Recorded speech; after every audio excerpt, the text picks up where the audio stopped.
gonna get something to drink and then I'm gonna tell you a story. Oh, come on, you're the one. How do you like my beautiful blue hair? It's natural. A couple of weeks ago I had beautiful orange curly hair. It was natural too. All right, so I'm going to tell you this story and it's absolutely true, every word of it.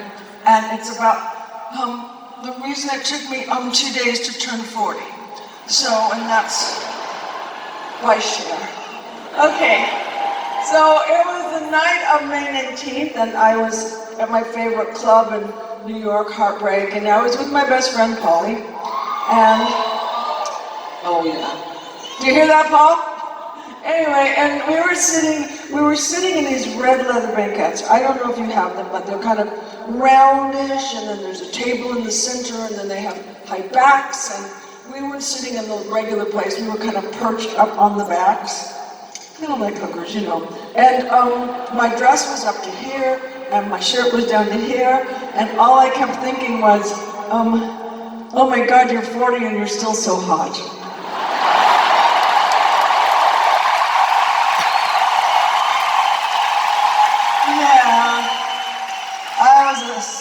Kind of superficial 40, but I was just about to make a movie with Nicky Cage, Moonstruck, and Nicky was 21, and I was 40, and to be honest, I looked better. Okay, so Polly and I are having a great time, and I'm just so excited, and everything is wonderful. And I'm looking around, and I'm thinking, oh my God, I just saw the cutest guy I've ever seen. So he and I were like, we were flirting all night long, but then nothing happened, so I got bored and I went home. And I've been staying at my friend's beautiful hotel. It was called Morgan's. And my lovely friend had just gotten out of, the short one is jail and the long one is prison. He'd just gotten out of prison. And for tax evasion, like you do. And he was letting me stay there and it was wonderful and so I was very happy. So I went to sleep and dreaming fabulous dreams of being 40. And then in the morning my telephone rang and the man on the other end said, "Hi, Cher." And I said, "Hi."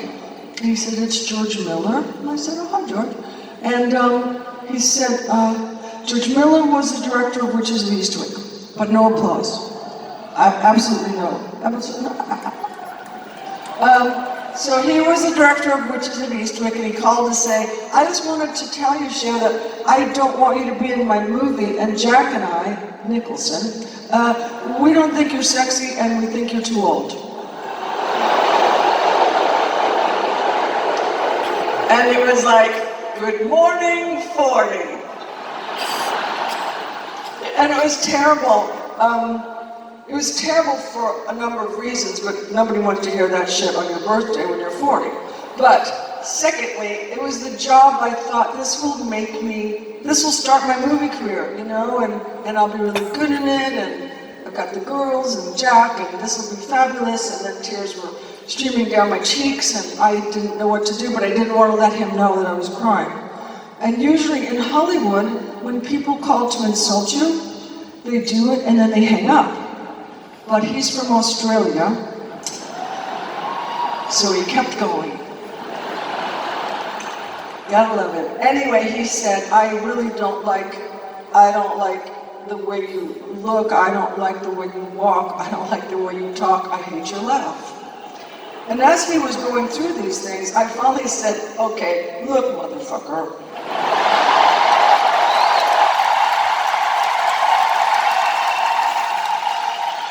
I usually do a better job of disguising that word, but it came out. All right, it's better when I kind of disguise it. Anyway, so I just hung up the phone, goodbye, click. But anyway, the tears were still streaming down my face, and I was just heartbroken. And then all of a sudden I thought, oh my God, these are fabulous tears. These are the tears women pray for. Actresses pray for this. You're not having to go, you're just beautiful and calm, and they're just streaming down like that. And if you look like this, you kind of look like a Madonna. Not the blonde one.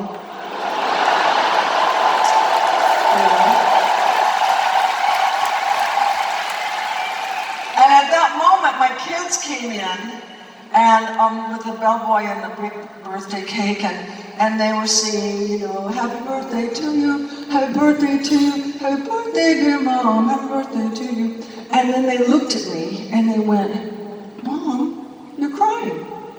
Why are you crying, Mom? What's the matter? And I said, well, sweethearts, sometimes when a woman, not an old woman, just a nice woman, nice age woman, sometimes when they're so happy, when they're more than happy, they cannot keep in the happiness, and so they cry. And so they said, oh, okay. And I said, all right, go on, and we'll have the cake later, okay? It's only 6 o'clock. I forgot something.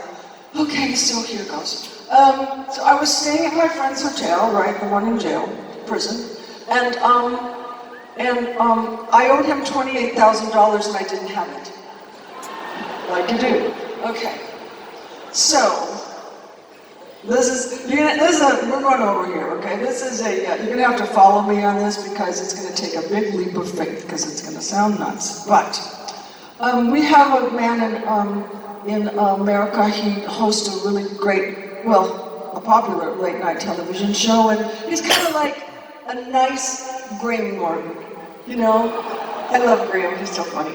I used to watch Graham. I've lived here in my life over the years, and he used to be on a middle of the night sex show, game show. Yeah. And then I saw him doing that kind of Irish dance in Father Ted, you know, when they're all crammed in a little, what do you call those guys? We call it different. It's like a little trailer. And so I just loved him, but our guy isn't that nice, so forget it. Okay, so anyway, David Letterman had always wanted me to be on his show, and I never wanted to be on it. Okay, now we're ready to proceed. Okay, so 3 days before my birthday, the David Letterman producer called me and he said, Cher, how would you like to spend your birthday with Dave? And I said, I would love to for $28,000.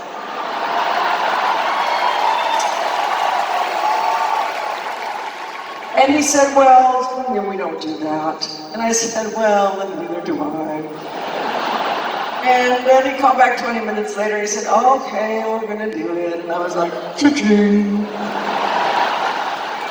And okay, but while we were on the phone, he said, Cher, just out of curiosity, why don't you ever want to be on our show? And I said, well, I know you have huge ratings, and I know David's very smart and very funny, but sometimes if he gets a guest on that he thinks is like beneath him or he doesn't like, he can be kind of an asshole. And the producer agreed with me, and then we hung up. So it was the night of my birthday, and I went on David's show, and we were in 2 chairs facing each other. He was here, and he was being funny, and I was here, and I was being funny, and he was here being funny, and I was here being much funnier. And then he said to me, so tell me, Cher, why haven't you ever wanted to be on my show? And my head exploded, because in those days you couldn't say a bad word, you know, and I didn't know what I was going to say, but I didn't want to lie, and I was thinking like a crazy woman. No remarks. I was thinking like a crazy woman, but as I was doing that, out of my mouth, without me being able to put it back in, was because I thought you were an asshole. Yeah. I got in a little trouble for it, but not much. You can see it on YouTube, it's very funny. Okay, so David said he was traumatized for 5 years, and I believe it. But we became kind of good friends, and he sends me a birthday card, you know, every year, and it's kind of, I don't really like them. I feel it's nice of him to remember me, but they're kind of like, you know, satin tops with birds and puppies, and yeah. way too old for me. And and he always writes something lovely in script on the inside, you know.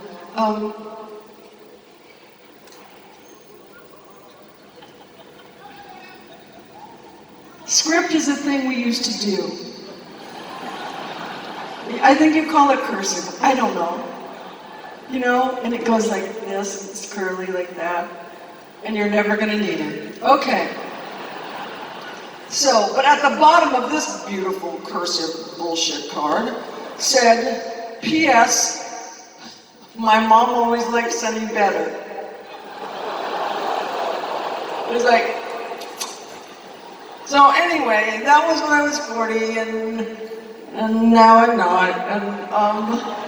And I tell people my age because there's a method, there's a reason that I do it, because I think that it can help people, you know. I feel that there's a message for young people and there's a message for old people. And you know what drives me crazy is like older women that go, oh, I'm so happy to be this age, I feel so content, and I know myself so much better, and everything feels more comfortable. Bullshit, okay?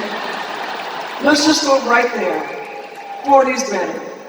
So whatever. So what I'm saying to the young girls is, you know, you might not want to wear blue hair, but you might want to do whatever you want to do, and so do it, you know? Just do it.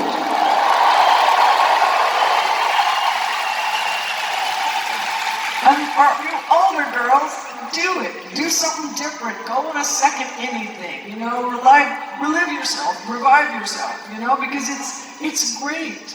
I mean, I've been doing this for, I don't know, it's far too long. My sell-by date should be out by now, because I'm 73.